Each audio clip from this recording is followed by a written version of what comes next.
Governor. Welcome to Varney and Company. Happy to be here, Stuart. You have proposed a middle-class tax cut for the people of New Jersey. I put it to you, that makes you working against the grain of all the other governors in the United States. Well, listen, we've worked hard. Remember, we had a one-year advance on all the rest of the governors who got elected in 2010. I was elected in 2009. We've done some hard things over the last 2.5 years in terms of budgets and cutting spending. You know, our budget this year, Stuart, that just got approved, is smaller than the budget in 2008 in New Jersey. What did you cut? We cut everything. Everything. Across the board? Across the board. In our first year, every department got cut.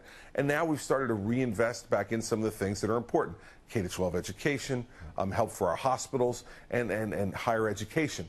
But we're not spending on the things that we shouldn't be spending on anymore, that government shouldn't be doing. And our ability to do that now gives us the room, the opportunity to give a tax cut to the people who are horribly overburdened. Why a tax cut? Okay, they're paying the highest tax rates in the United States. I've got that. But why now a tax cut? Because we want to make our economy grow faster.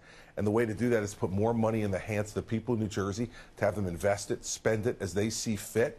One, I think it's a principle that people spend their money better than the government does. And two, we need to fuel this economic recovery in New Jersey more. The way to do that is to not have government spend. Well, that's the exact opposite, isn't it? That's the exact opposite of the Obama administration, which wants more government spending and taking it off tax increases from private enterprise. Again, you're going against the grain. Well, absolutely. And the reason I am is because we're right and they're wrong.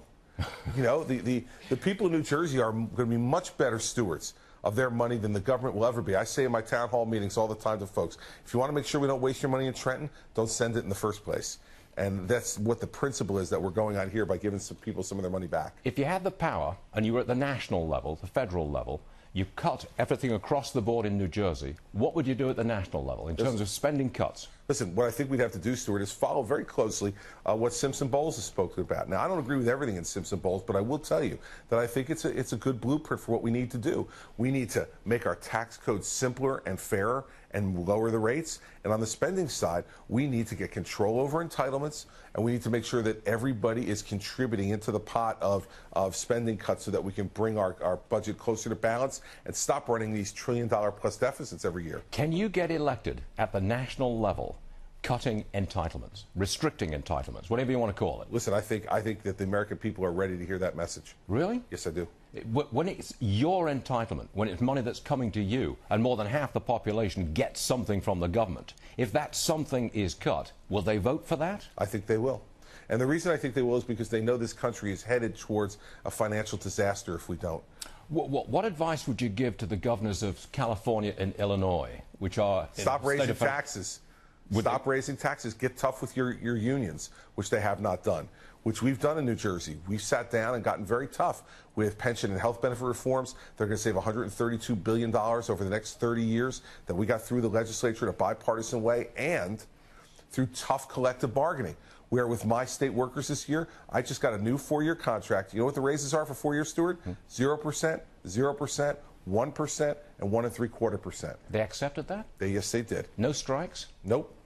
How do you do that? You get down to the table and you talk truth. You're a tough guy? Well, if I have to be. But in the end, you know, you talk truth to people. We don't have the money. And I'm not going to take the money from people who are struggling in the private sector to pay their mortgages, to pay their child's tuition. And say, no, you need more so I can give bigger raises to public sector unions. No, I'm not going to do that. If you accepted an expansion of Medicaid under Obamacare, the feds would give you a lot of money. Well, you won't take it?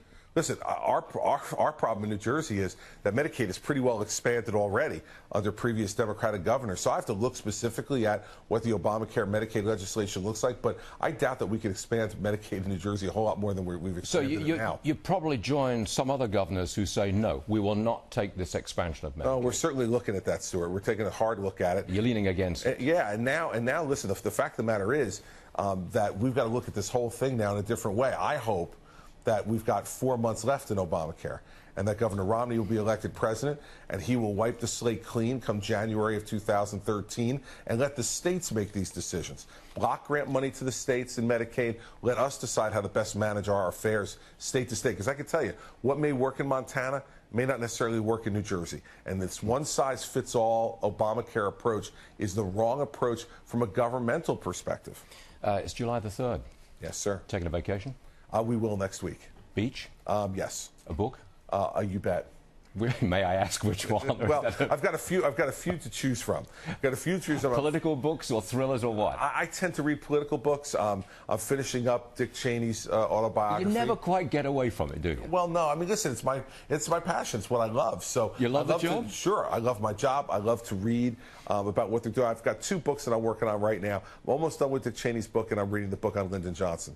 So, you know, reading books about, you know, great American political figures, whether you agree with them or not, is always instructive. It's like your taste in music. You're a Springsteen fan. Yes, I am. Big Springsteen fan. What about the politics? Listen, we can compartmentalize, Stuart.